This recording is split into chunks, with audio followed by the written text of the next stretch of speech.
সওয়াব অর্জনের ভরা বসন্ত রমজান। ইসলামের অন্যতম বিধান রোজা এই মাসে পালিত হয়। ধনী গরিব সবার মধ্যেই এই বিধান সমানভাবে প্রযোজ্য। রোজা শুধু মহানবী সাল্লাল্লাহু আলাইহি ওয়াসাল্লামের উম্মতের ওপরই ফরজ নয়, বরং এটি পূর্ববর্তী উম্মতের ওপরও ফরজ ছিল। এখন প্রশ্ন, অজু ছাড়া ইফতার করা যাবে কিনা? এ প্রসঙ্গে জুকাহায়ে কেরাম বলেন, অজু ছাড়া ইফতার করা যাবে। ইফতার করার জন্য অজু শর্ত নয়, কারণ এটি মূলত খাওয়ার বিষয়। তবে ইফতারের পর মাগরিবের নামাজ আদায়ের জন্য অবশ্যই অজু করা আবশ্যক।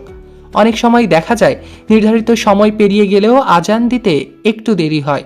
এটি মসজিদের মুয়াজ্জিন বা ইমামের ব্যক্তিগত ব্যস্ততা কিংবা কোনো কারিগরি সমস্যার কারণে হতে পারে।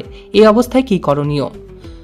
ইসলামের সূর্যাস্তের সময়ে ইফতার করতে বলা হয়েছে, তাই বিশ্বস্ত সময় নির্ধারণী দেখে ইফতার করা জায়েজ। বিশ্বস্ত ইসলামিক ক্যালেন্ডার বা অনুমোদিত সময়সূচির ওপর ভিত্তি করে ইফতার করলে কোনো সমস্যা নেই।